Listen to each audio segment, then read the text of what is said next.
Udah kelihatan belum, Kak? Udahin. Oke. Buat Kak Ayu dipersilahkan nih, Kak. Oke, teman-teman. Assalamualaikum warahmatullahi wabarakatuh. Selamat malam semua. Di sini kita akan lakuin pelatihan yang kedua ya, yang sinkronus ini, sesuai dengan uh, pembicaraan yang sinkronus awal. Jadi hari ini tuh kita ngadain role play buat debat kecil-kecilan gitu supaya bisa tahu nanti lomba debat yang OIMIPA itu seperti apa sih. Bisa next slide in.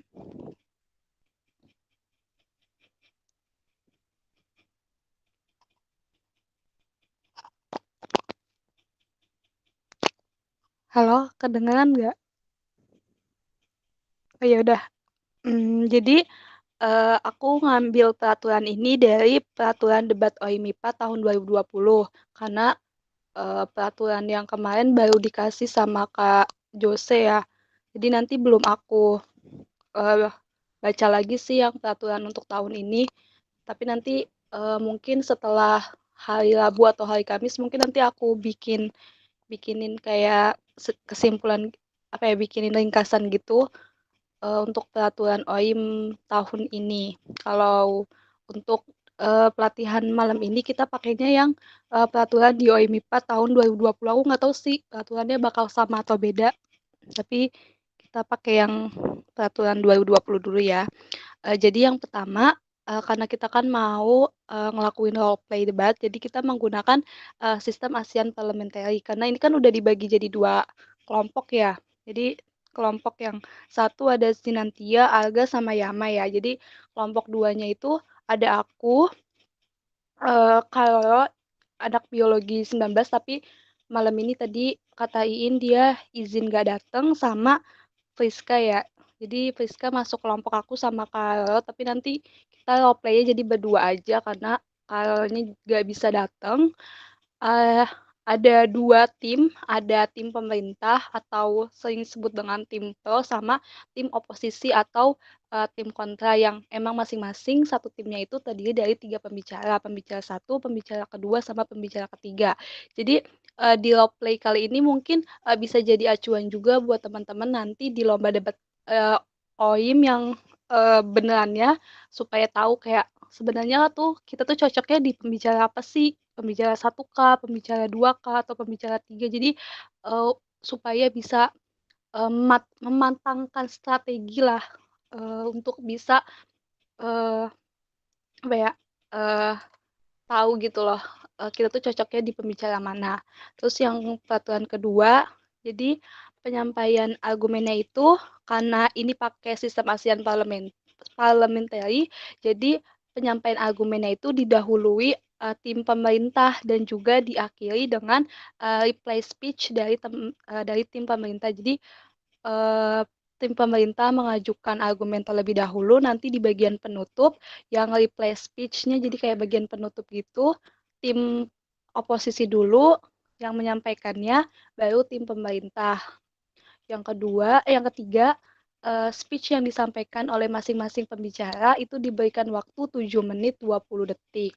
Karena mungkin nanti bakal susah gitu kan kayak pakai stopwatch-nya, jadi nanti eh, 8 menit aja kali. Misalnya kalian ngomong di jam 19.50, berarti nanti kalian punya batas berarti sampai 19.58 kayak gitu.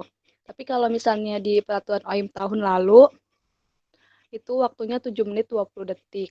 Terus yang keempat, reply speech yang hanya boleh disampaikan. Jadi reply speech itu cuma boleh disampaikan oleh pembicara satu dan pembicara dua dan diberikan waktu selama 4 menit 20 detik.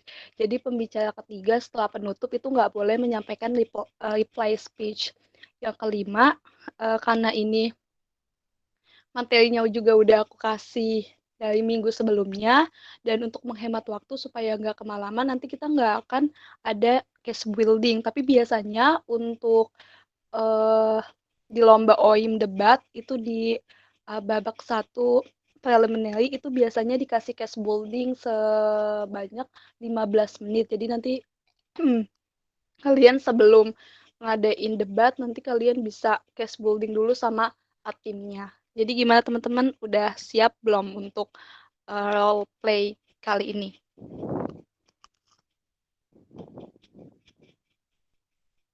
Bismillah. Iya Kak, insya Kayaknya Allah. Alga udah menyiapkan ya. Belum. Tapi udah dibaca-baca kan mosinya, atau kayak pas baca, ih kok aneh sih Kak? Ini gimana sih Kak? Maksudnya kayak mungkin ada pertanyaan gitu sebelum mulai. Ini nanti mosinya 3 itu atau diacak pilih salah satu, Kak? Kalau misalnya ada waktu boleh tiga-tiganya. Kalau misalnya emang waktunya sedikit gitu, pilih salah satu aja. Mungkin kalian kayak lebih enakan yang mana gitu untuk didebatin gitu. Aku mah bebas aja. Kalau misalnya ada waktu boleh tiga-tiganya. Kalau memang waktunya terbatas, satu atau dua mosi juga nggak apa-apa. Gimana menurut kalian?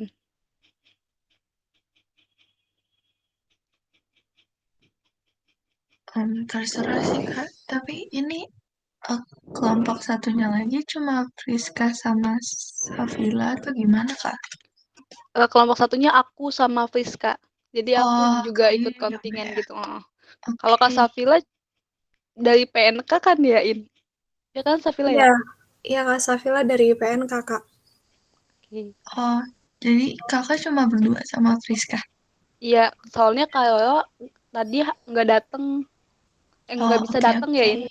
Iya Kak, Roronya izin Kak. Iya, jadi nanti kalian bertiga nggak apa-apa, aku berdua sama Friska aja. Atau Iin mungkin boleh menggantikan. Ini aku agak bingung sih Kak. Kira aku nggak ikut debat juga, tapi mungkin aku bisa iniin Kak apa jadi yang timernya itu kan Ah, ah. apa Oh Pak ya itu. boleh jadi timannya. Itu Ya nggak jadi apa-apa deh. Gimana? gimana sih Kak? Aku agak bingung gitu Kak ini nanti. Jadi yang maksudnya yang menyampaikan argumennya gimana gitu? Ya ini kan ada dua tim gitu Kak. Nah yang mulai duluan tuh yang tim pemerintahnya kan. Iya, Terus abis itu ganti ke tim yang apa yang kontranya iya. gitu. Heeh. Terus berarti pembicara satu dari pemerintah, habis itu pembicara satu dari yang kontra. Iya, Oh, terus gantian gitu ya, Kak. iya. Terus yang replay speech itu Kak gimana? Yang reply speech itu kayak dia tuh kayak bagian penutup gitu loh. Jadi kayak setelah ketiga pembicara itu menyampaikan argumen, nanti ada bagian penutup kayak untuk menekankan lagi kalau misalnya tim pemerintah itu setuju sama mosinya, kalau tim oposisi Oh, tidak setuju dengan eh, mosinya. Tapi kalau eh, jadi kalau untuk menyampaikan reply speech itu cuma boleh pembicara satu sama pembicara dua. Jadi pembicara tiga nggak boleh oh, oke. Iya, paham, Kak. lewat reply speech. Ya. Tapi ini teman-teman udah tentuin gitu kan ya? Maksudnya kayak pembicara satu, dua, tiganya. Jujur aku belum sih. Iya, Kak Ayu sama Friska belum ya? Iya, mungkin di chat aja kali ya. Kalian bisa nentuin. Terus, oh ya mosinya dulu deh. Kita nentuin Oh, mosinya dulu. oh Kalian ya. lebih Wah. prepare yang mana nih mosinya dari ketiga ini? Oh, sama kayak proses tahun lalu aja gimana Kak? Yang dari tiga mosi dipilih dari Oh masing-masing iya, tim. boleh-boleh. Jadi nanti kalau misalnya sama berarti Iya, pilih yang itu gitu mosi ya. yang Amin. itu. Iya. Oh, ini pro kontranya dulu Kak. Maksudnya? Dibaginya Oh iya, dibaginya itu dulu deh. Atau enggak, dibaginya gimana ya enaknya? kocok. Atau enggak apa-apa deh, kelompok aku ngalah. Nggak apa-apa kan ya, Friska ya? Kalau misalnya ngalah. Misal kalian mau apa gitu, nanti aku ke bagian apa gitu. Eh, Arga sama Mariam kita mau apa? Ngikut dah, mana aja. Nggak tahu. Nah, ini Ya, sama-sama nggak sama. siap sih, tapi dicoba aja dah, nggak Ya, apa-apa. jadi Iya, Kak, sama-sama belajar. ya anggap Sama-sama. aja kayak ya debat kecil-kecilan lah apa yang kalian tahu tentang moksinya gitu. Apa?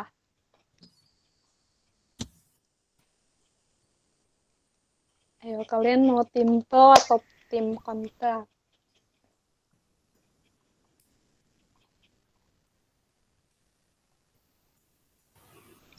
Mosi satu ini juga nggak apa-apa sih menurut Atau aku. enggak di leda aja kali ya di grup lain. Oh Iya iya, boleh boleh. deh, Kak.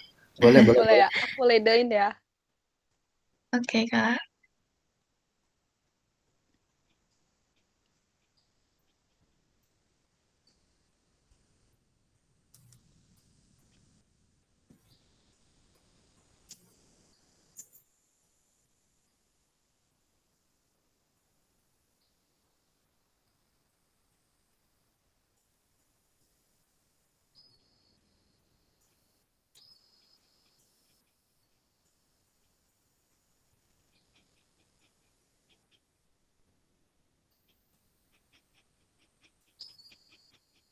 Udah nih.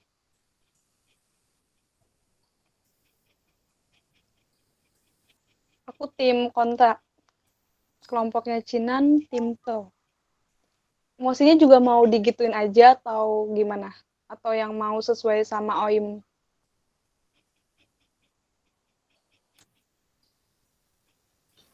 Bebas deh, Kak. Bebas deh Kak. Dila juga bisa nggak sih? Ya di leda nggak apa-apa kali ya, di leda aja. Iya biar Iya dah, nggak apa-apa dah. Oke, Ah, iya benar. aku ledain lagi. Ntar.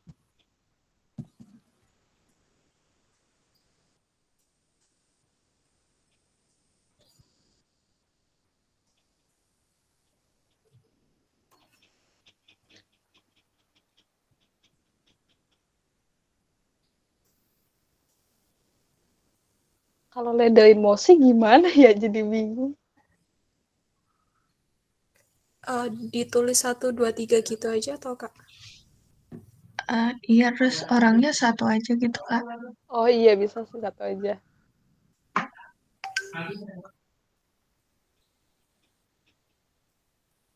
Tapi nggak bisa kalau orangnya satu doang. Oh nggak bisa ya. Kalau gitu Google.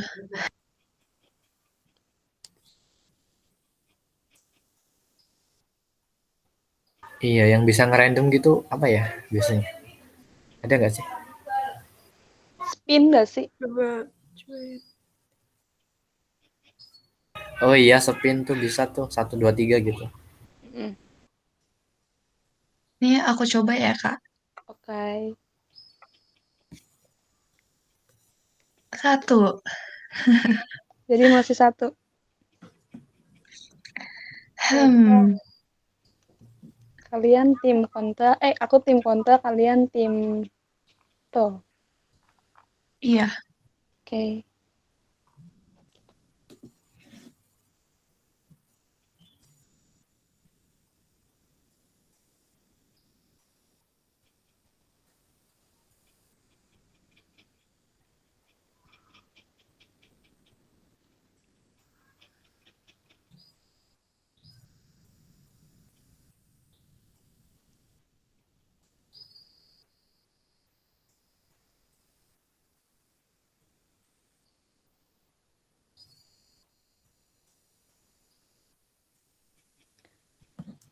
Kita mulai 19.55 kali ya. Kalian bisa tentuin dulu pembicara satu, pembicara kedua, sama pembicara ketiganya.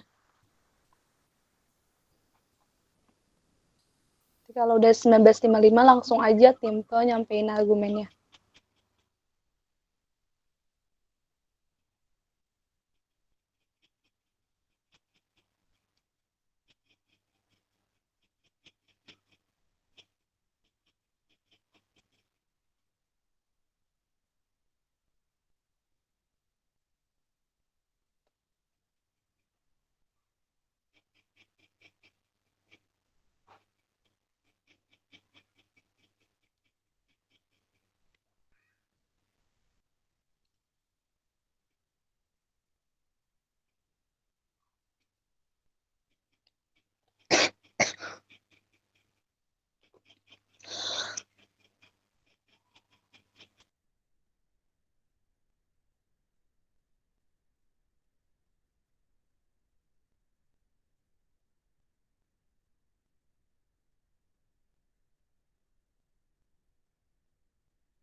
Yuk, yuk tim. Oh, udah siapkah?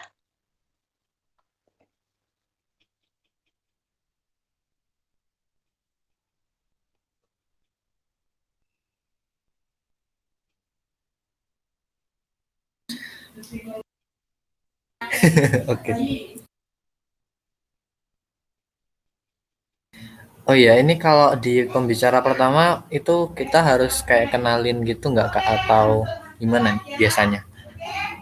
Kalau misalnya aku biasanya kayak gini, ngasih salam dulu ke Adjudikator. Tapi kalau misalnya ini kan cuma latihan doang ya. Kalau misalnya nggak ngasih salam ke Adjudikator juga nggak apa-apa, kayak perkenalan aja.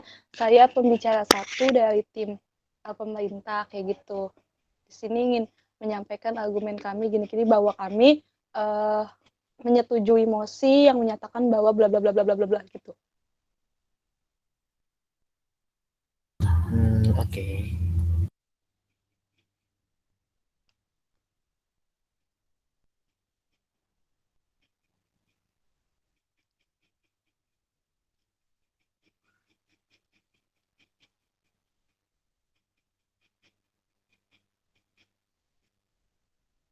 Bismillah ya, dimulai kayak. Oke. Aku ini Arga dulu ya yang ngomong. Ntar timernya pas Arga ngomong ya. Iya, bolehin.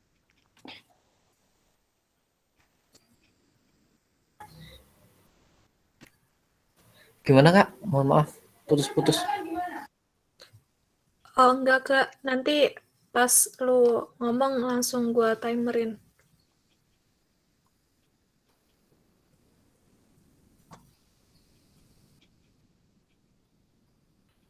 Mohon maaf sinyalnya mungkin punya aku jelek ya. Dengar nggak suaranya? Jelas, jelas banget. Oh, oke oke oke. Ini dari kontra dulu atau gimana Kak? Dari tim P dulu dong. Oh, oke oke. Oke. Bismillahirrahmanirrahim. Assalamualaikum warahmatullahi wabarakatuh. Terima kasih kepada moderator yang telah memberi kami waktu untuk menyampaikan argumen-argumen kami bahwa kami pro dengan mosi kali ini.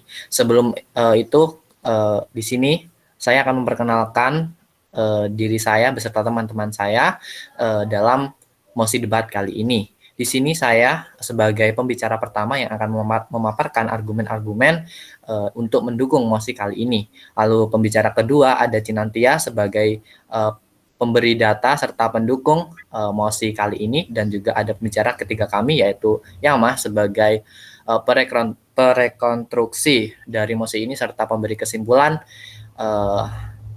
di debat kali ini. Mungkin langsung saja saya akan memberikan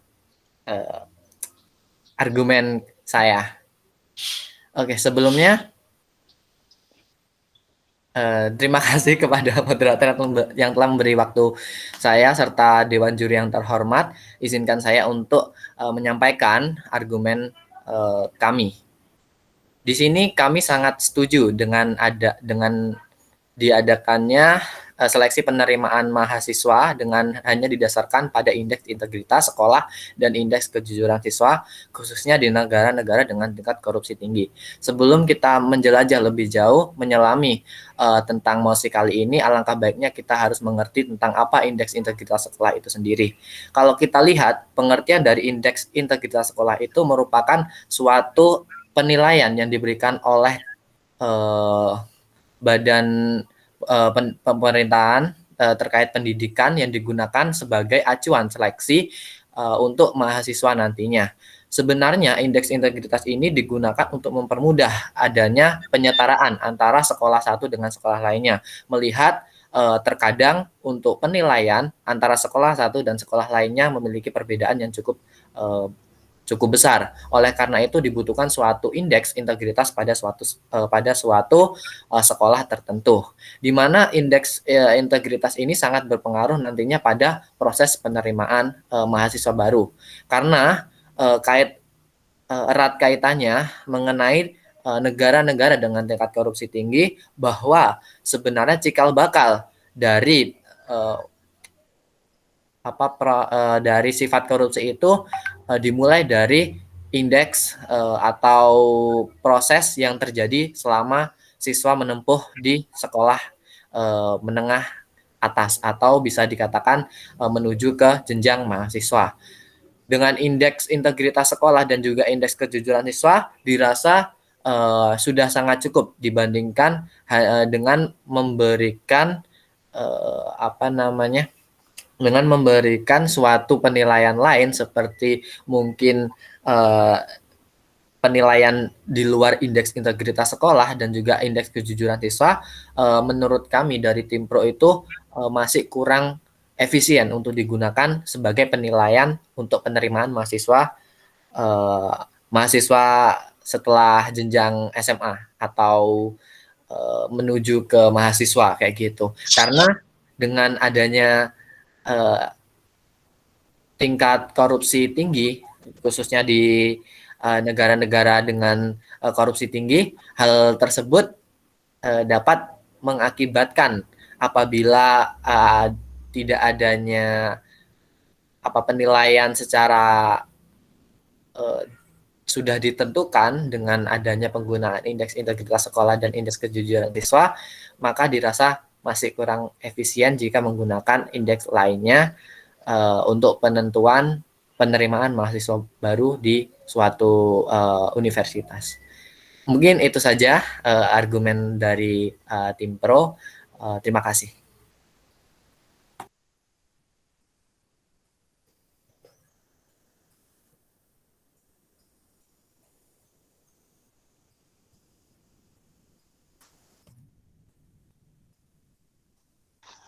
Friska, apakah bisa on mic?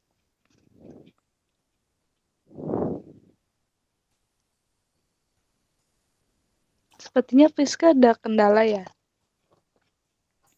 Bentar.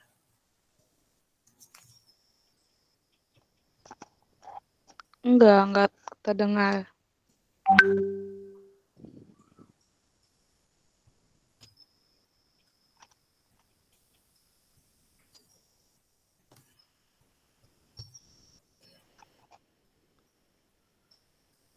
Aku coba gantiin aja kali ya, karena Friska juga baru pertama ikut gitu, kayak sekalian adaptasi dan belajar dulu kali ya. Nggak apa-apa kan Friska kayak gitu?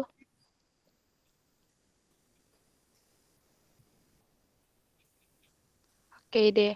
Jadi aku di sini gantiin Friska jadi pembicara pertama ya. Selamat malam kepada moderator. Terima kasih telah memberikan saya kesempatan.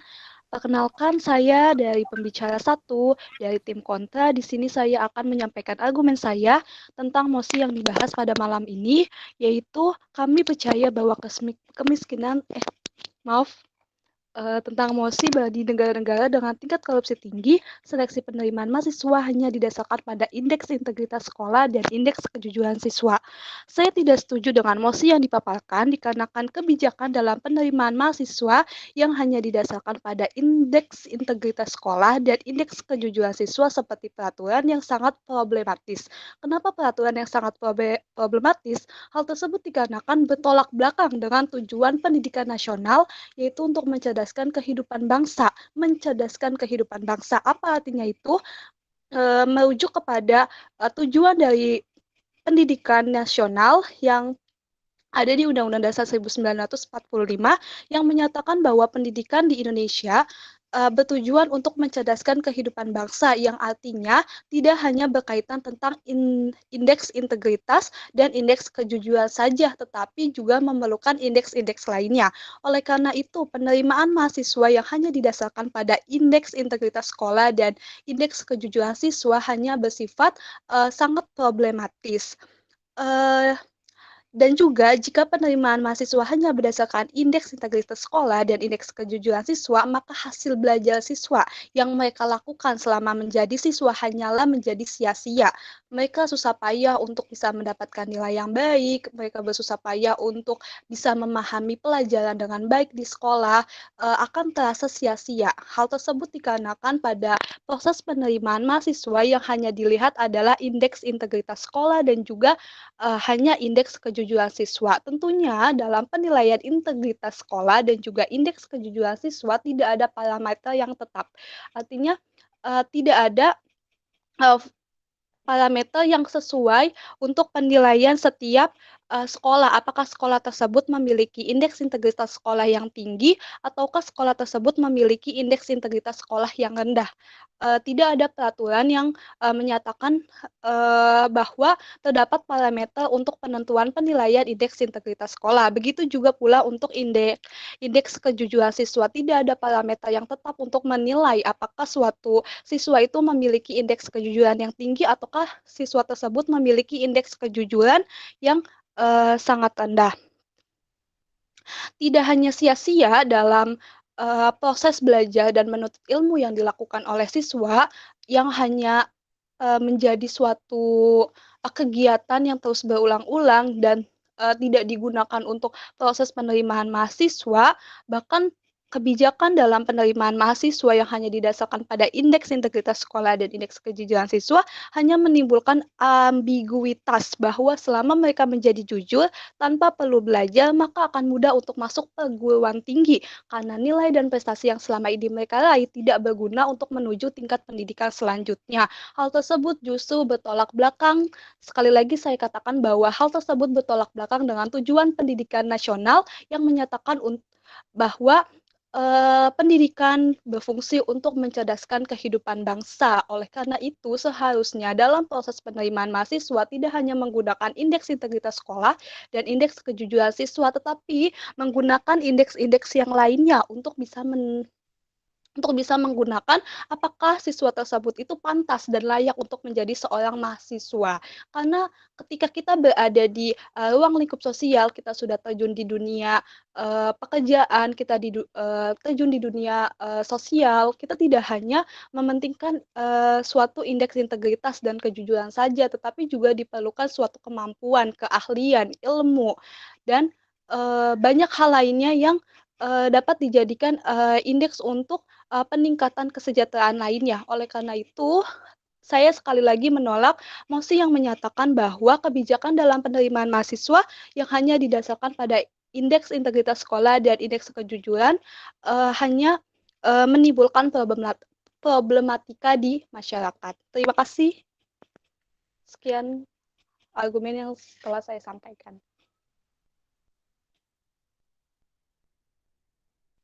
Bisa lanjut pembicara kedua.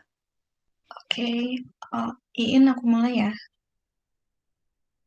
Oke, sebelumnya terima kasih kepada tim oposisi yang sudah memberikan tanggapan dan sudah memberikan argumen yang sangat baik sehingga kita sebagai tim pemerintah juga dapat mendengarkannya dengan sempurna.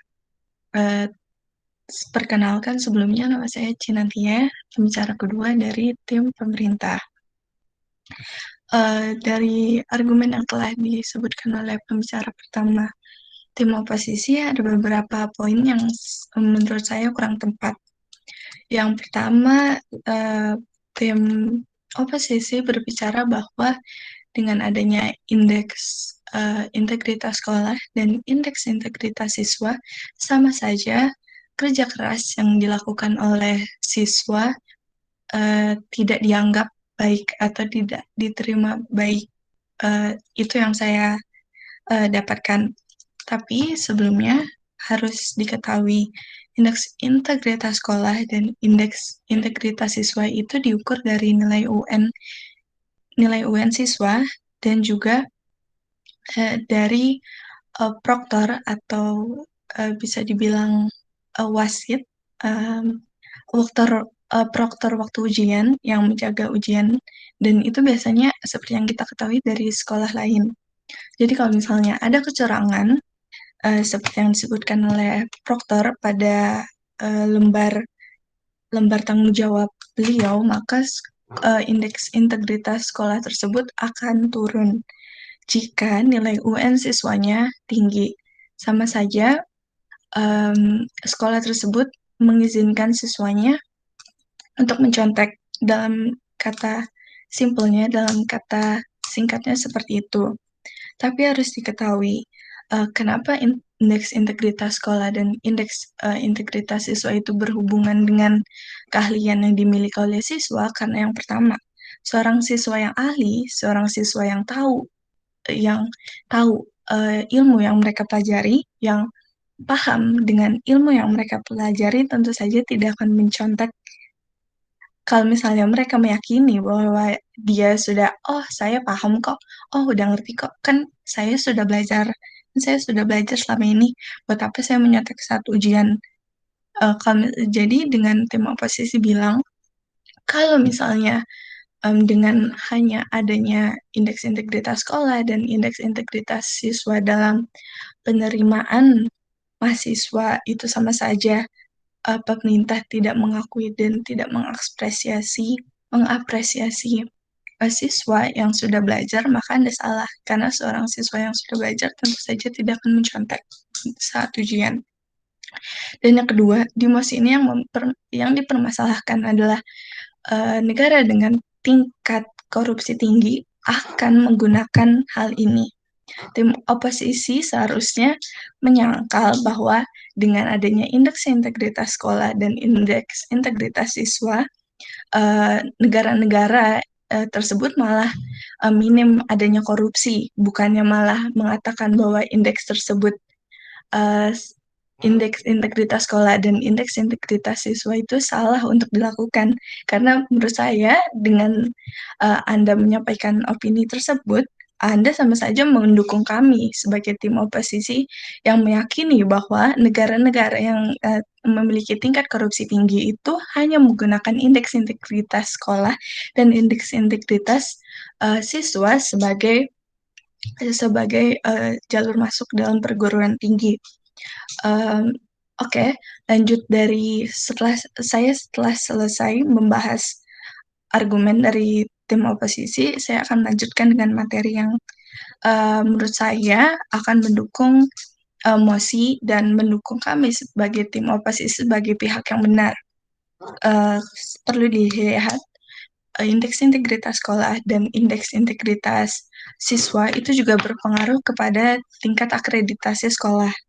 Seperti yang dikatakan Kemendikbud, kalau misalnya indeks integritasnya, indeks integritas sekolah itu rendah, sedangkan nilai siswa tersebut tinggi, maka sama saja nilai tersebut tidak mereka yakini benar, atau bisa dibilang sekolah melakukan kecurangan. Dan tentu saja sekolah yang memiliki predikat tersebut tidak akan mendapatkan akreditasi yang tinggi. Kenapa ini menjadi masalah? Karena salah satu cara seleksi perguruan tinggi, salah satu cara seleksi masuk perguruan tinggi adalah SNMPTN yang menggunakan nilai rapot. Jadi seleksi ini tidak hanya mengukur indeks integritas sekolah, tapi juga mengukur indeks kejujuran siswa. Kenapa? Karena perlu disadari, nilai seorang siswa itu hanya diketahui oleh gurunya dan sekolahnya. Apakah mungkin sekolah tersebut meningkatkan nilai siswa tersebut supaya siswanya keterima SNMPTN? Mungkin.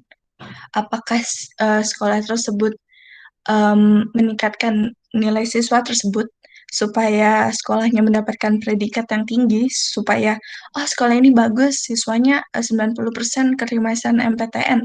Apakah mungkin? Mungkin. Kenapa saya bisa bilang seperti itu? Karena saya melihat sendiri kok, banyak teman saya yang mengatakan bahwa tahu nggak sekolah yang itu sekolah swasta, tapi 90% muridnya keterima.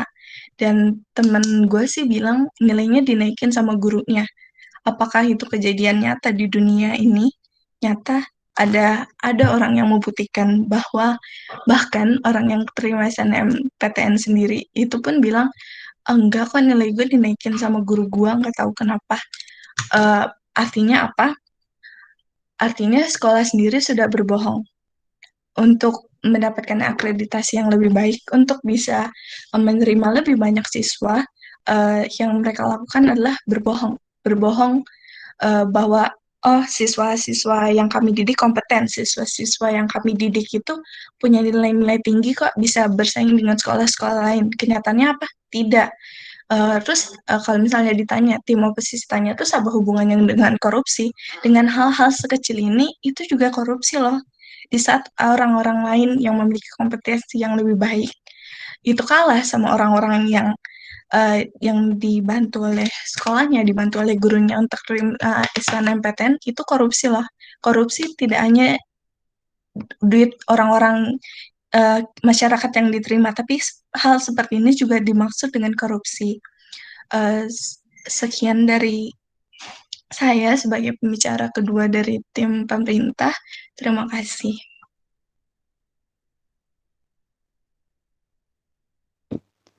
Ini jadinya aku lagi aja ya, pembicara keduanya karena Friska masih belum bisa kayaknya deh. Terima kasih Cinantia sebagai pembicara kedua dari tim pemerintah atas argumennya. Di sini saya kembali menjadi pembicara kedua untuk tim kontra.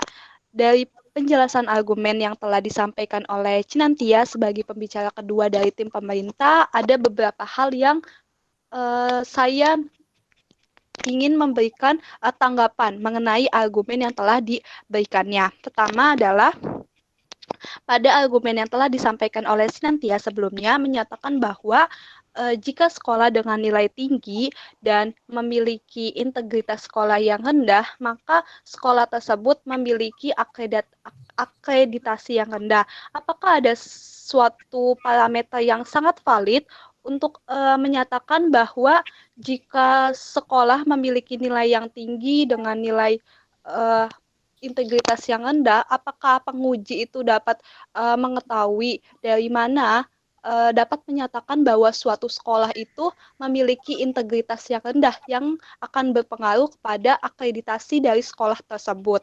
Jika memiliki parameter yang tepat untuk menilai apakah sekolah tersebut memiliki integritas sekolah yang tinggi ataupun rendah, ada suatu parameter yang tidak tepat.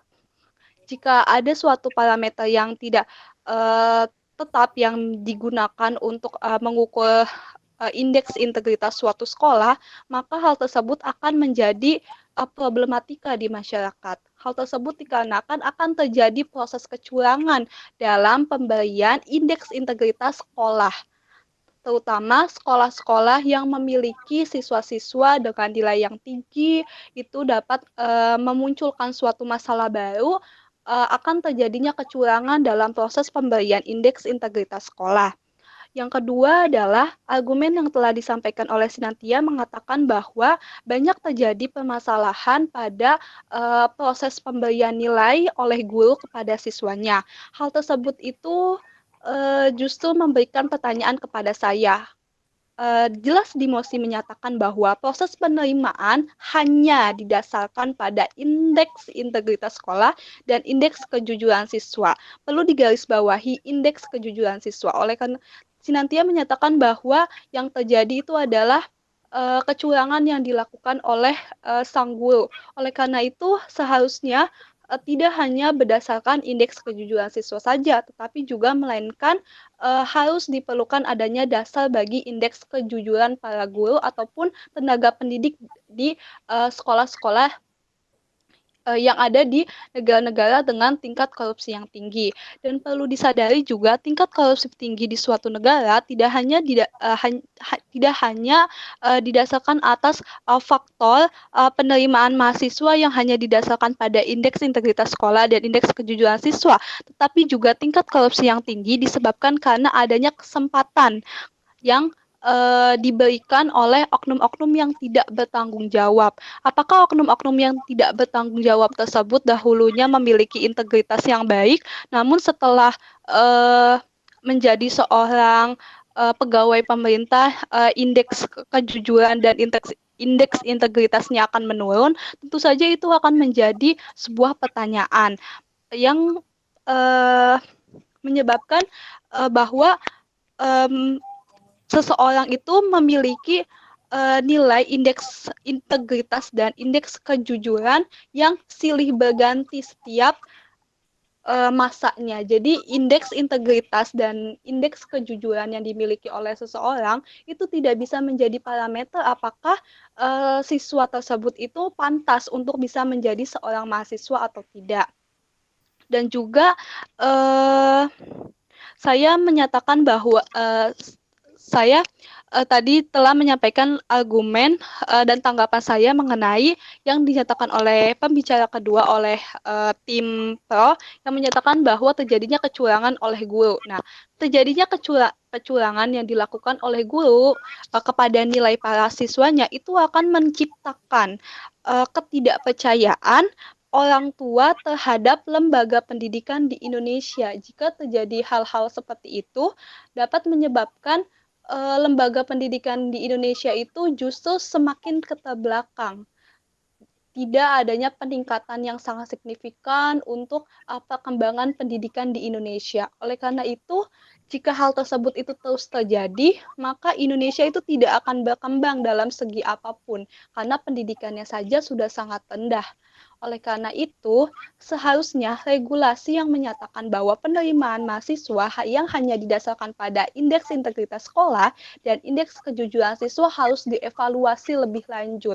Karena penerimaan mahasiswa yang hanya didasarkan pada indeks integritas sekolah dan indeks kejujuran siswa hanya menjadi problematika dan ambiguitas di masyarakat. Apakah benar selama ini siswa hanya belajar untuk bisa mendapatkan untuk membangun indeks integritas sekolahnya menjadi baik dan juga hanya untuk membangun indeks kejujurannya menjadi tinggi?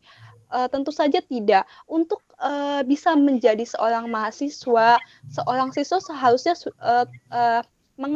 sudah memiliki bekal ilmu yang akan mereka gali lebih dalam di perguruan tinggi. Oleh karena itu, bekal untuk masuk ke perguruan tinggi yang hanya didasarkan pada integritas sekolah dan indeks kejujuran siswa sangatlah bertolak belakang dengan kebutuhan mahasiswa untuk mencari ilmu di perguruan tinggi, karena siswa yang akan menjadi mahasiswa di perguruan tinggi tidak hanya membutuhkan suatu integritas kejujuran, tetapi juga membutuhkan ilmu, membutuhkan hal-hal yang lainnya yang bisa menunjang mereka untuk bisa menjadi seorang mahasiswa yang bisa memajukan pendidikan di Indonesia. Sekian, terima kasih.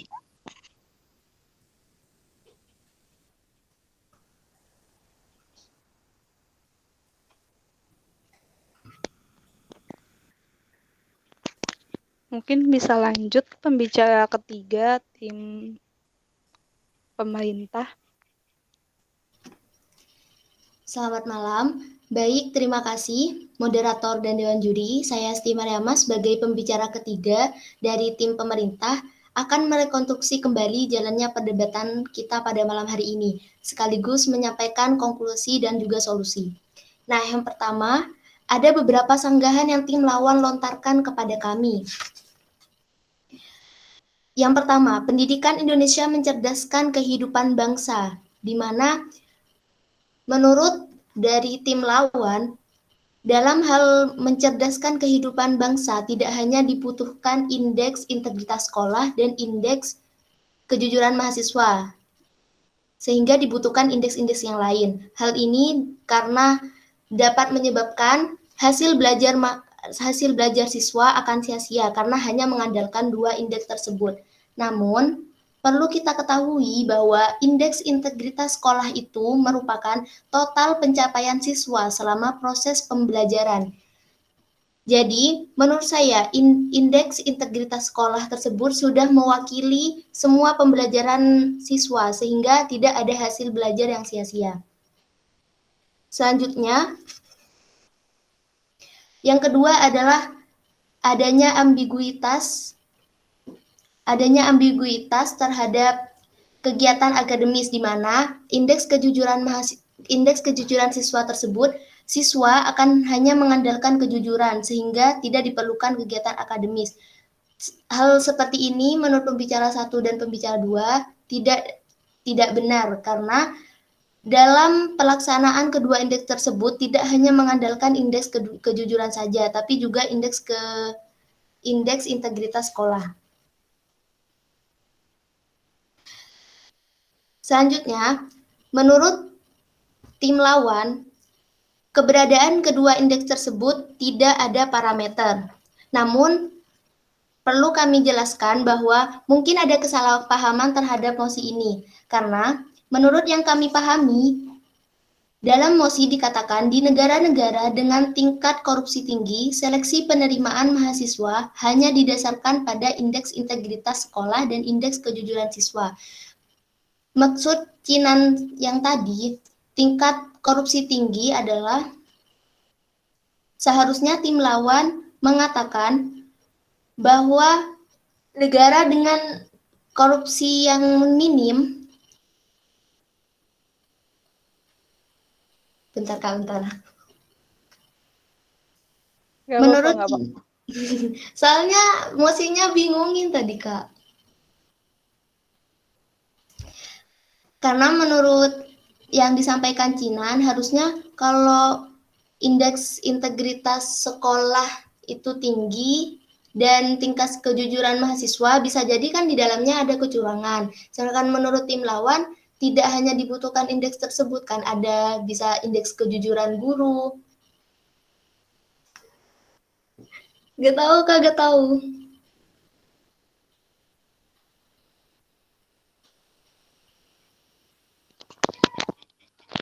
Mau nyerah aja atau gimana?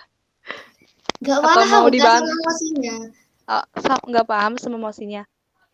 Itu, Ini Kak, kan yang katanya Cinan itu loh, Kak, yang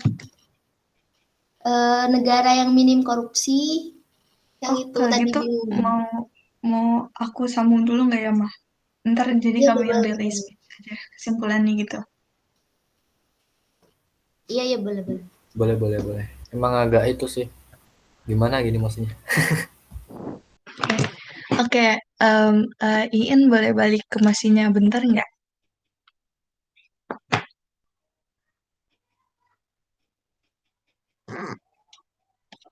Bentar ya. Yap.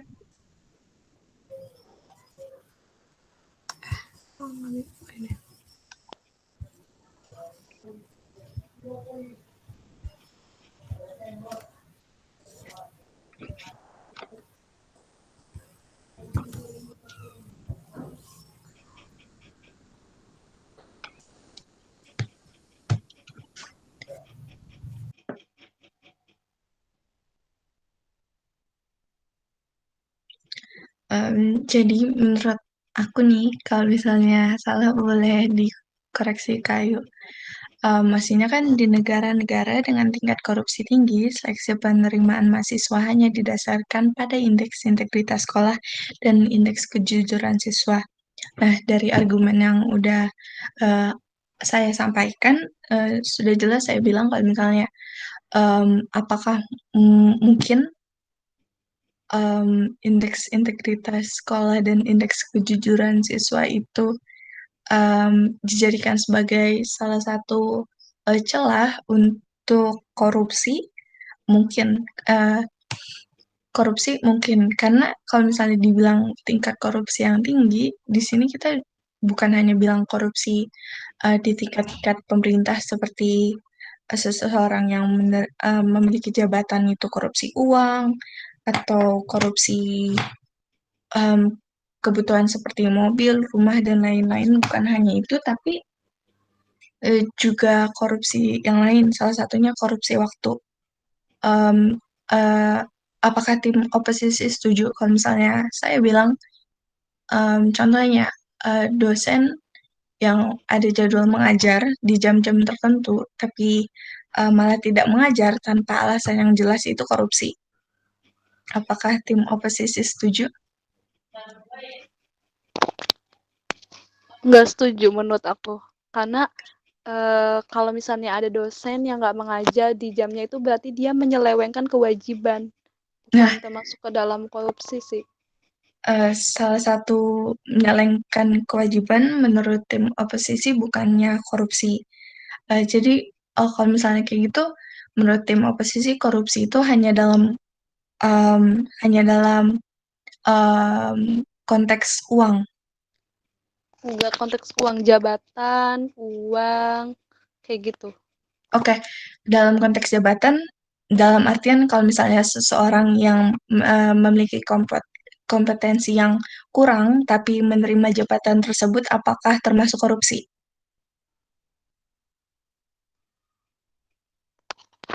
Tergantung ya, karena dalam segi apa dulu, misalnya seseorang yang mungkin dinilai kurang dalam suatu hal, terus dia ikut seleksi suatu jabatan, terus dia keterima karena hasil seleksinya bagus, tapi emang terlihat dia tidak memiliki cukup kemampuan, menurut aku bukan korupsi sih.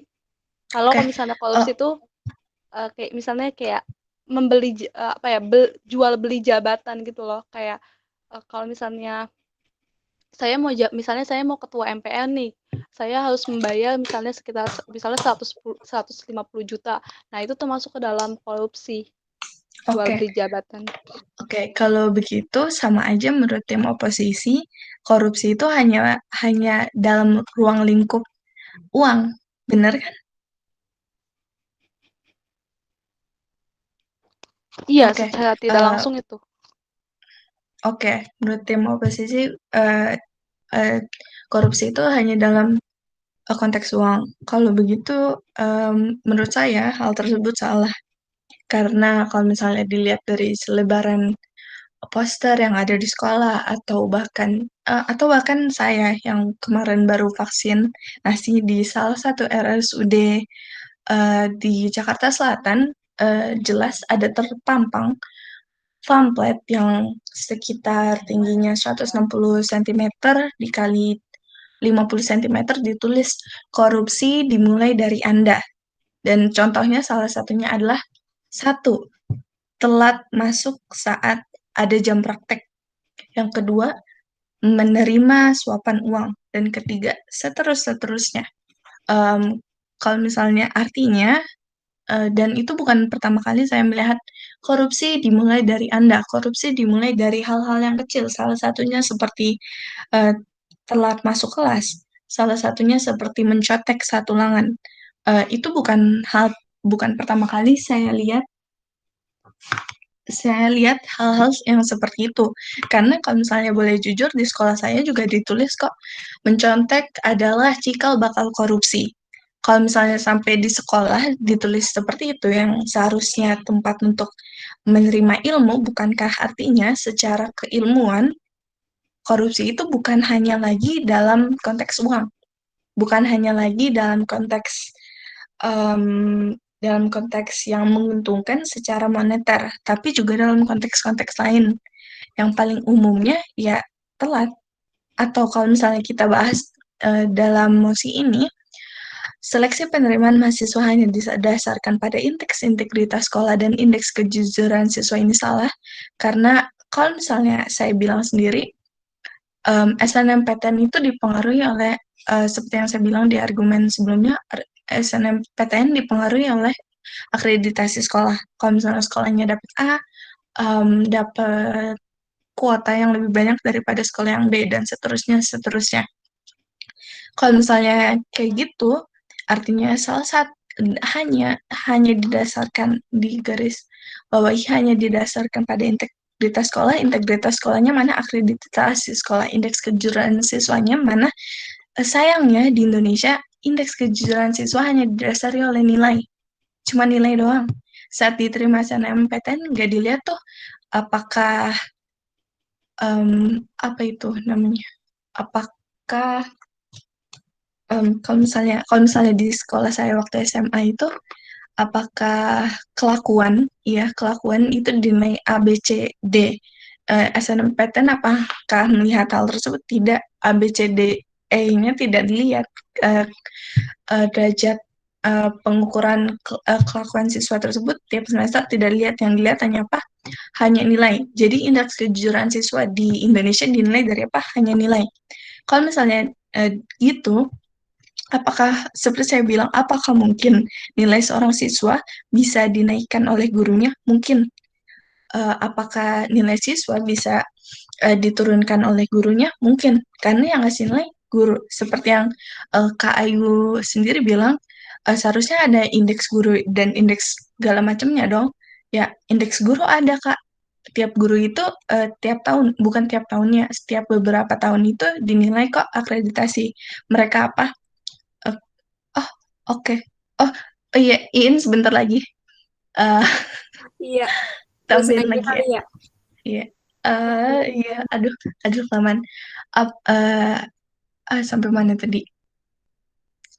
Indeks, oh ya, indeks, indeks integritas guru dinilai kok ada karena saya sendiri lihat saat guru saya mau memperbarui nilainya, mereka bilang satu, pasti mereka bilang ntar ada pengawas ya, kalian tuh jangan ngapa-ngapain, kalian tuh kalau bisa jawab ya, kalian kalau ini tuh ini ya, kalian kalau saya tanya jawaban pokoknya jawabnya ini.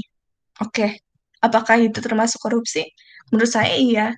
Karena kalau misalnya saya lihat sendiri dengan guru tersebut ngajar tanpa pengawas, dengan adanya pengawas beda, beda banget.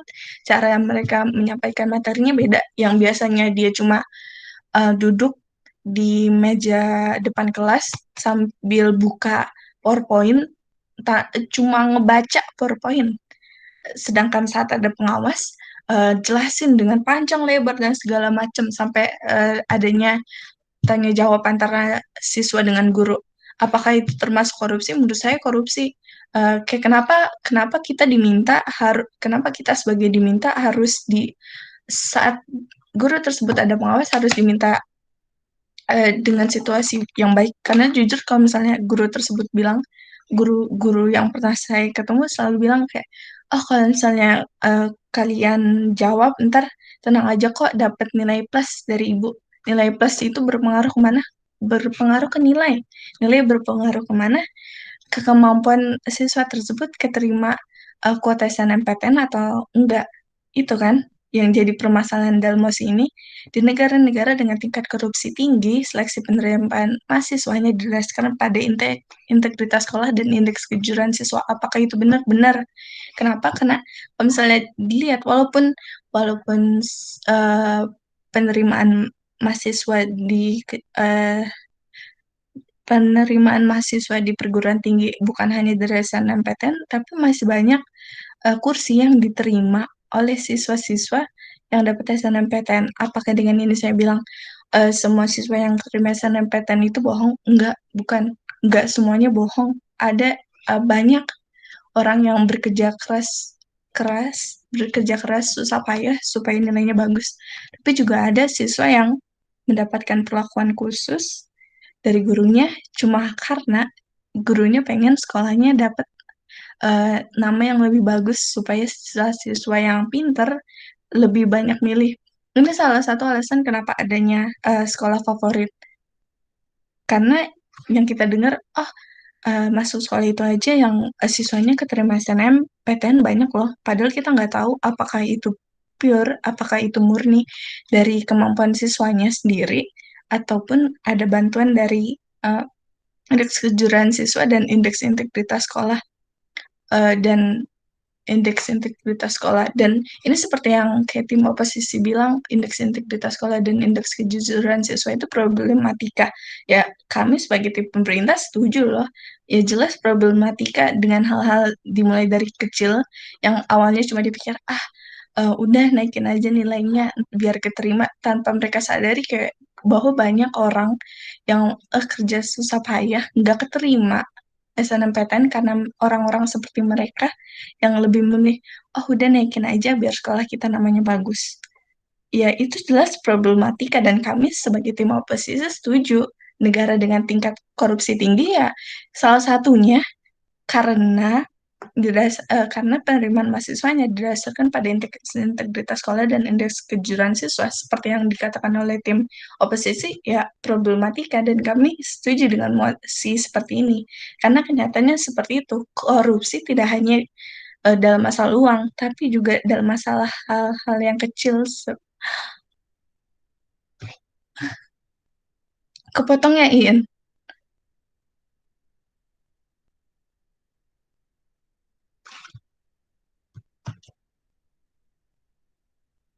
Kepotong ya Ian. Enggak kok. Oh yaudah aku soalnya keputus ini di aku. Oh, enggak kok. Oke, yaudah selesai aja ya.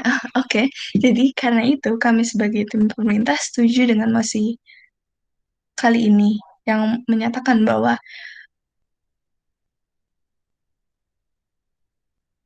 tinggi melakukan seleksi mahasiswa hanya dengan melihat indeks integritas sekolah dan indeks kejujuran siswa. Terima kasih.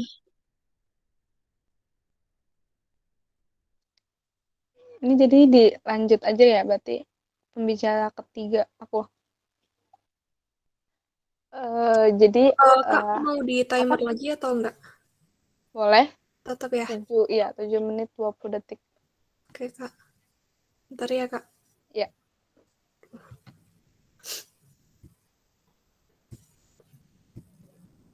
Oh.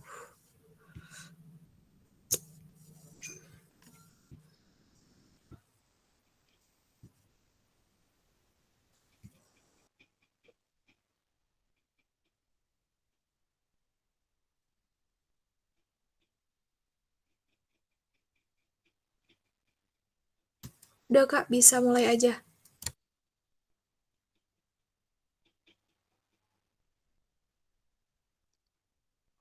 Ya, terima kasih untuk Cintia yang tadi sebagai pembicara ketiga dari tim Pro atas sanggahannya.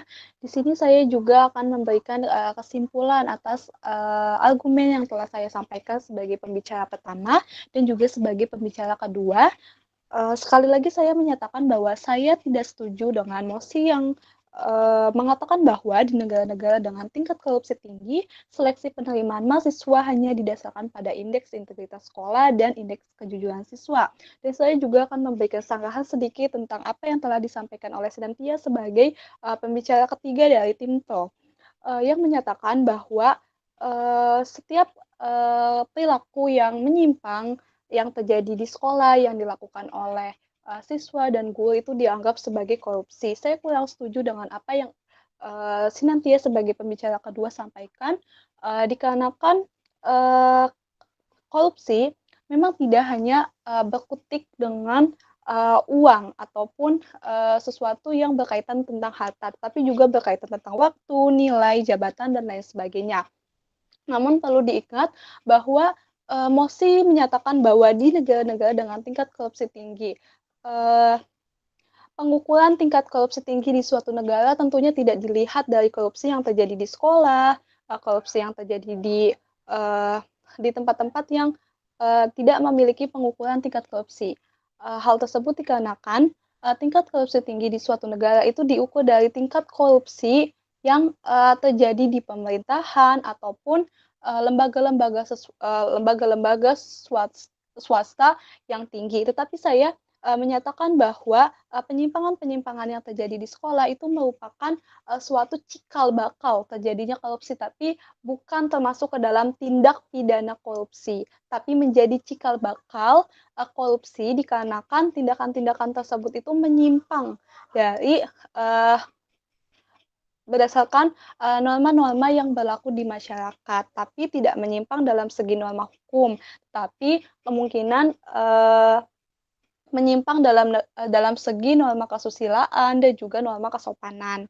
Dan juga saya menyatakan bahwa integritas di tim Pro tadi menyatakan bahwa integritas itu menyatakan bahwa indeks integritas sekolah itu adalah keseluruhan prestasi, nilai yang dimiliki oleh suatu sekolah. Tapi dalam kenyataannya, apa sih itu integritas? Integritas itu berkaitan tentang suatu perilaku, perilaku dalam hal kejujuran. Jadi di sini sama sekali tidak menyampaikan bahwa di sini tuh menyampaikan bahwa seleksi penerimaan mahasiswa itu tidak sama sekali didasarkan atas prestasi dan nilai yang diberikan, tapi hanya berdasarkan indeks integritas sekolah. Jadi indeks kejujuran sekolah.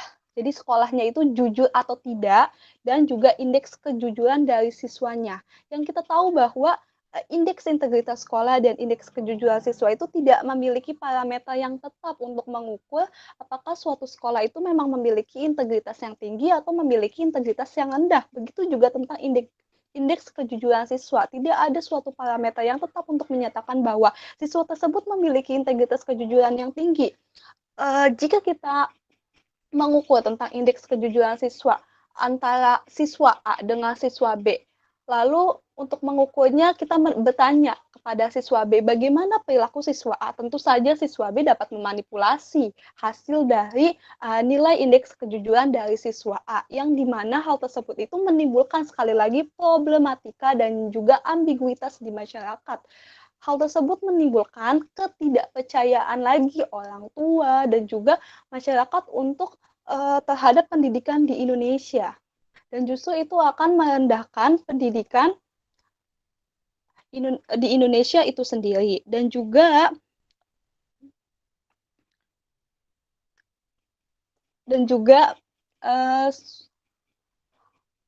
penerimaan mahasiswa yang hanya didasarkan pada indeks integritas sekolah dan indeks kejujuran siswa itu sangat minim sekali bisa terjadi suatu kecurangan, terutama dalam proses pemberian indeks integritas sekolah dan juga indeks kejujuran siswa. Sekali lagi, sama seperti yang telah disampaikan oleh Sinasia sebelumnya, bahwa pernah terjadi kecurangan dalam proses pemberian nilai dari guru kepada siswanya.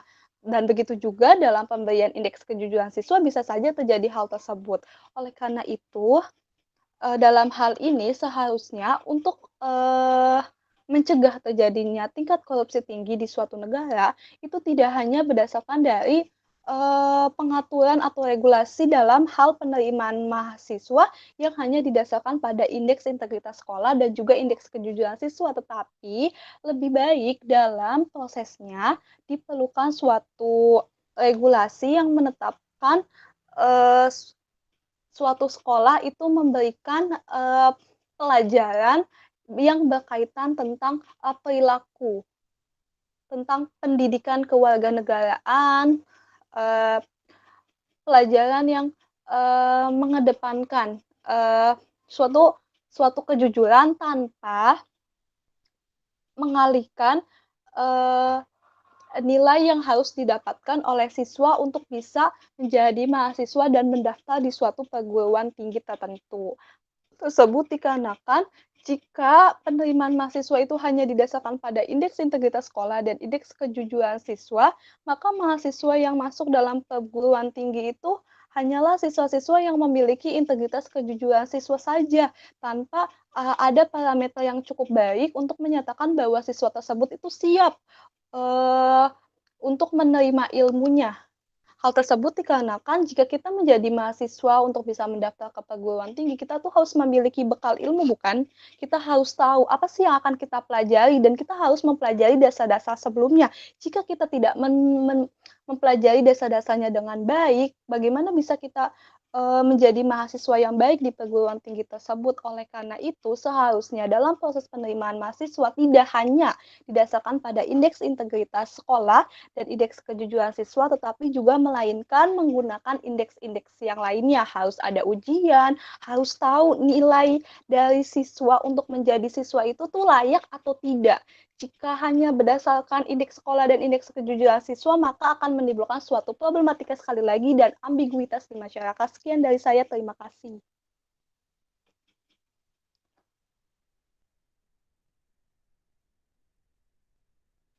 Sekarang berarti replay speech gitu kan. Replay speech 4 menit berapa gituin.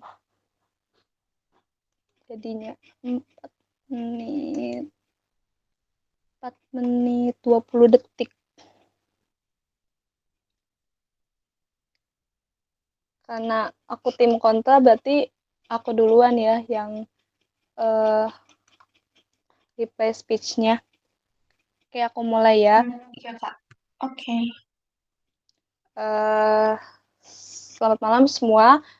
Saya dari tim kontra akan menyampaikan replay speech untuk mosi debat pada kali ini, yaitu di negara-negara dengan tingkat korupsi tinggi, seleksi penerimaan mahasiswa hanya didasarkan pada indeks integritas sekolah dan indeks kejujuran siswa. Sekali lagi saya menyatakan bahwa saya tidak setuju dengan mosi yang menyatakan bahwa di negara-negara dengan tingkat korupsi tinggi, seleksi penerimaan mahasiswa hanya didasarkan pada indeks integritas sekolah dan indeks kejujuran siswa. Hal tersebut dikarenakan hanya penerimaan mahasiswa yang hanya didasarkan pada indeks integritas sekolah dan indeks kejujuran siswa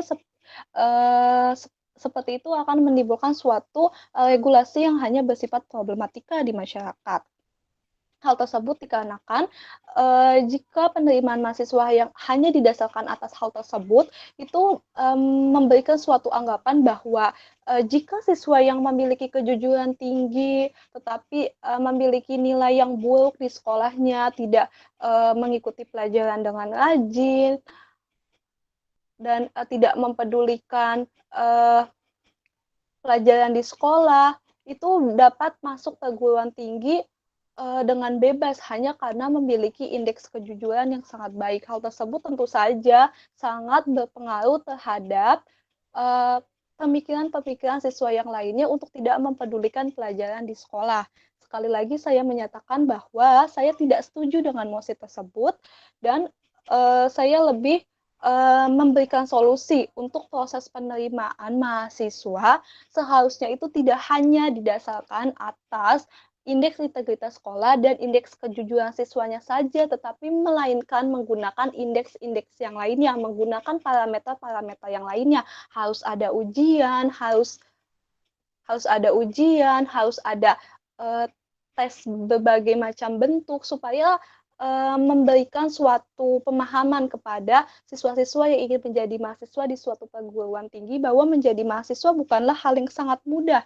Menjadi mahasiswa itu mengemban tujuan, mengemban kewajiban yang sangat tinggi. Oleh karena itu diperlukan hal-hal yang cukup kuat, tidak hanya indeks kejujuran saja, tetapi juga harus memiliki ilmu yang tinggi, harus memiliki kesadaran untuk saling berkompetisi.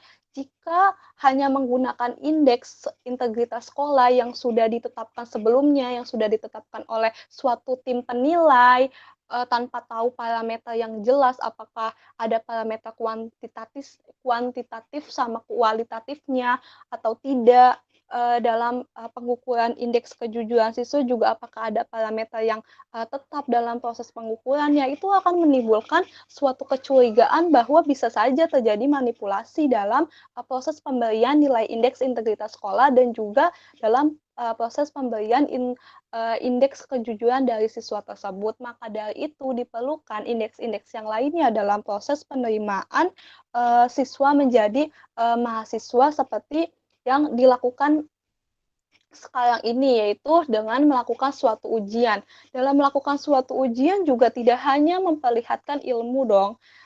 Dalam prosesnya ketika seseorang siswa sedang melakukan proses penyeleksian untuk masuk ke perguruan tinggi dengan melakukan ujian, yang dilihat itu tidak hanya skor atau nilai yang didapatkan, tetapi juga kejujurannya. Oleh karena itu, jika hanya menggunakan indeks integritas sekolah dan juga indeks kejujuran siswa untuk menerima seorang siswa menjadi mahasiswa, itu sangat menjadi tanda tanya besar apakah hal tersebut itu sesuai dengan tujuan pendidikan nasional Indonesia yang menyatakan bahwa tujuan pendidikan nasional adalah untuk mencerdaskan kehidupan bangsa, tidak hanya membahas tentang perilaku suatu siswa, tetapi juga membahas mengenai kemampuan dari siswa tersebut untuk bisa kembali terjun ke masyarakat setelah ilmu yang diberikan ketika mereka menempuh pendidikan. Sekian dari saya, terima kasih.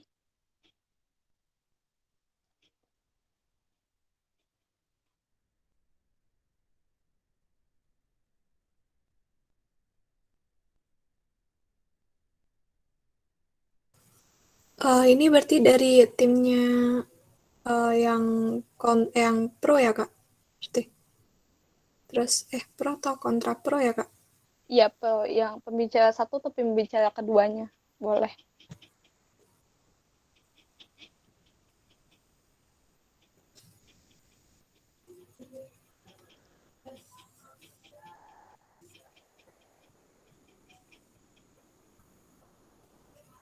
Ya silakan dari Arga atau Sinan atau mungkin Yama juga.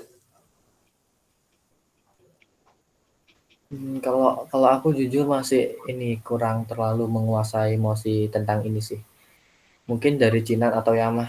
Kalau untuk mosi selanjutnya insya Allah sudah.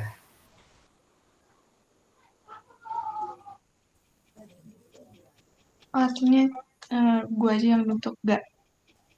Oke, boleh lanjut. Terima kasih kepada moderator yang telah memberikan saya waktu untuk berbicara dan juga terima kasih kepada tim oposisi atas argumen yang telah diberikan. Ada beberapa hal yang kita setujui dari tim oposisi, baik tim pemerintah, yaitu indeks integritas sekolah dan indeks kejujuran siswa seharusnya bukan hanya dijadikan sebagai parameter penerimaan siswa ke perguruan tinggi. Seperti yang dibilang tim oposisi, menurut oposisi harus ada indeks-indeks lain, dan saya sebagai tim pemerintah setuju. Tapi ada satu hal yang kurang diperhatikan oleh tim oposisi, yaitu di mosi kali ini menyatakan bahwa negara dengan indeks korupsi tinggi, seleksi mahasiswa hanya dilakukan dengan indeks integritas sekolah dan indeks kejujuran siswa. Dengan tim oposisi menyatakan hal tersebut bahwa harus ada indeks-indeks lain dalam penerimaan mahasiswa, sama saja tim oposisi setuju bahwa dengan dalam kata tim oposisi menimbulkan kecurigaan dari rakyat kepada pemerintah. Artinya sama aja tim oposisi bilang bahwa dengan adanya indeks ini mungkin terjadi korupsi yang seperti kata tim oposisi, tapi hal-hal kecil tersebut itu bukan termasuk dalam indeks minim ataupun tingginya tingkat korupsi di suatu negara. Seperti yang tim oposisi bilang, itu cuma cikal bakal, tapi seperti yang saya telah sebutkan, cikal bakal tersebut tetap tertanam loh ke dalam diri seseorang. Kalau misalnya tim oposisi bertanya kepada psikologi atau bertanya kepada polisi, kemungkinan besar seseorang yang melakukan kejahatan itu telah melakukan kejahatannya sebelumnya hanya dalam skala yang lebih kecil. Itu 90% dari orang-orang yang melakukan kejahatan melakukan hal tersebut. Contohnya awalnya dia cuma membunuh binatang loh, cuma membunuh anjing. Terus dia ketangkapnya kenapa? Karena membunuh manusia, karena membunuh orang lain. Itu 90% dari kasus pembunuhan itu seperti itu. Jadi tim oposisi tersebut bilang itu tidak berpengaruh dengan tingkat tingginya korupsi di Indonesia. Salah. Karena ada dari hal-hal kecil tersebut, orang-orang yang duduk di jabatan, mereka bakal pikir kayak, oh orang gua korupsi dari sekolah aja nggak masalah, kenapa sekarang harus masalah? Karena dari cikal bakal mereka seperti itu, mungkinkah mereka melakukan korupsi? Lebih mungkin daripada orang yang tidak pernah nyontek di ujian sebelumnya. Orang yang nyontek di ujian karena mereka terbiasa. Mereka deg-degan iya, tapi kenapa mereka milih nyontek daripada belajar? Karena mereka udah terbiasa nyontek. Buat apa mereka belajar kalau misalnya mereka dapat nilai yang tinggi dengan nyontek? Sama aja seperti itu. Dengan tim oposisi bilang indeks integritas sekolah dan indeks kejujuran siswa menimbulkan problematika, ya benar, problematikanya apa? Ada kemungkinan kemungkinannya bukan lagi kemungkinan, tapi di Indonesia udah 100% bahwa terjadinya tingkat korupsi tinggi. Kenapa? Karena orangnya udah terbiasa. Orang di sekolah aja udah mikir, ah udahlah nyontek aja. Atau ujiannya gue tetap dapat nilai bagus selama ujian, orang gurunya aja ngepermasalahin gue nyontek atau enggak, kok orang yang dinilai cuma nilainya doang, nilai apa yang gue jawab di ujian. Nah, itu menimbulkan problematika, dan problematikanya apa? Yang terkandung di mosi ini. Negara dengan tingkat korupsi yang tinggi, seleksi mahasiswanya hanya dilakukan oleh indeks integritas sekolah dan indeks kejujuran siswa. Dengan hal tersebut, saya sebagai tim pemerintah sangat menyetujui dengan adanya mosi ini. Terima kasih. Aduh, deg-degan. Yeay, selesai. Wah, keren banget. Keren-keren semua nih, Kak. Iya, keren-keren banget. Aduh, Kak Yu, ini kenapa mosinya susah banget? Iya, susah banget. Iya, Ini susah aku banget. ambil dari mosi itu lomba debat mahasiswa nasional. Ya ampun, astagfirullah, mau nangis. Emang susah banget, parah. Ini aku yang dengerin aja ikut pusing, Kak. Padahal cuma Iya. dengerin doang. Aduh, Kak Yu, aduh jadi takut. Iya, takut mosinya Ya, nanti soalnya masih pas tahun OIM lalu lebih juga susah. aneh-aneh ini sih, Iya, kalau aneh-aneh boleh banget. jujur ya kan. Kayak nggak pernah, kayak gimana gitu ngungkapinnya gitu loh. Tapi emang technical meeting kapan nih buat OIM? Oke, belum ada sih, Kak. Apa, Ini Kak? ada Argani Apa? di sini. Udah ada TM belum, Kak? Masih belum sih. Masih cuma ada buku panduannya. Oh, belum tahu juga ya, Gak mau TM-nya kapan. Masih belum sih. Belum ada, Kak. Tapi lombanya bulan apa sih? Bulan Oktober kan ya? September, Oktober. Jadi kan beberapa hari tuh, Kak, ya. Ya, yang di awal tuh September, terus lanjut ke bulan Oktober gitu. Jadi akhir September sama awal Oktober, Kak. Tanggal 25, Kak. Oh ya, itu tanggal 25. Oh, wow, anehnya cepet Udah juga buka. ya. 1,5 bulan lagi lah ya, aku yang lebih. Iya bener. Artinya kita bener harus ini mosinya, Kak. Soalnya tahun lalu kan kita cuma meet malam sebelumnya ya, dan itu keteteran banget. Itu keteteran banget. Padahal kalau misalnya meet-nya tuh sebelum kayak gini nih udah lama gitu kan, bisa diulang-ulang lagi gak sih? Iya sih, justru makin Iya, bisa diingat gitu argumennya apa, nyampainya harus apa-apa-apa. Jadi juga nggak kekejar waktu. Aduh, maaf ya kalau ada capek. suara tokek.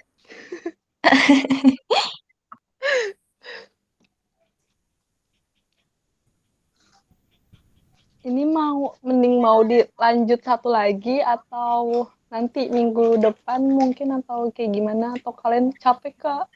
Otaknya kebul. Atau mau istirahat dulu karena kan besok sekolah ya pagi-pagi gitu. Mau istirahat dulu atau mau dilanjut?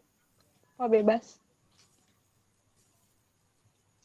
Iya, nih terserah teman-teman aja. Enaknya gimana? Kayaknya lanjut minggu depan deh, Kak. Soalnya Kak Ayu kan juga cuma sendiri ya. Maksudnya Oh, ada iya. Friska juga, tapi Friska kan nggak on mic. Jadi kayaknya lebih kondusif kalau misalnya minggu depan. Biar bener-bener kayak debat gitu. Oh iya boleh. Soalnya tadi ya kayak sendiri jadi bingung juga, kayak argumen itu lagi. Nggak apa-apa. Nanti mungkin aja nanti minggu depan mungkin bisa. Nanti kalau misalnya kalian, ih Kak ada nemu mosi yang bagus gitu, nanti bilang aja sama aku, nanti mungkin kita bisa pakai mosi yang mungkin kalian dapetin gitu, tapi nanti coba aku cari mosi-mosi lagi. Enak, tapi kalau misalnya mosi yang susah kayak gini jadi kayak nanti kalau misal terus-terusan jadi terbiasa gitu kalau misalnya dapat mosi yang Jadi susah. latihan sih, Kak. Bener. Kalau bisa kayak musi yang tahun lalu, Kak. Yang sentik mati itu. Iya, itu parah sih mosinya, nggak tahu. Iya, yang segila itu. Kalau bisa, Kak. Rada aneh sih, tapi ya gimana ya, bukan panitianya kita. Mm-mm. Tapi kayak kirain mosi yang dikasih kemarin tuh bukan mosi yang bakal didebatin gitu loh, cuma kayak buat belajar gitu. Totonya ternyata itu sama banget sama mosinya. Iya, kayaknya semuanya deh Kak. Semuanya diambil dari situ. Soalnya aku lihat dari yang tim lain juga debatinnya masih yang ada di list sih. Mungkin yang masih yang nggak bener-bener baru nggak tahu yang pas di final deh. Mungkin Iya, sih. pas final aja mungkin. Uh-uh.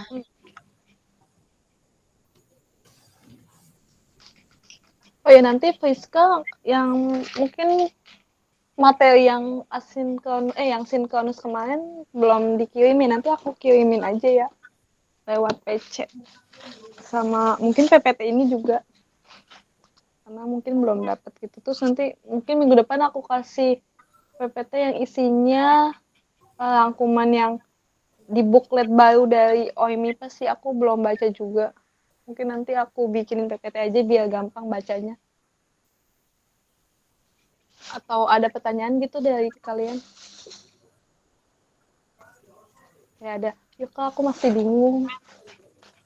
Atau udah ada gambaran gitu. Oh, kayak gini Kak, debat susah banget.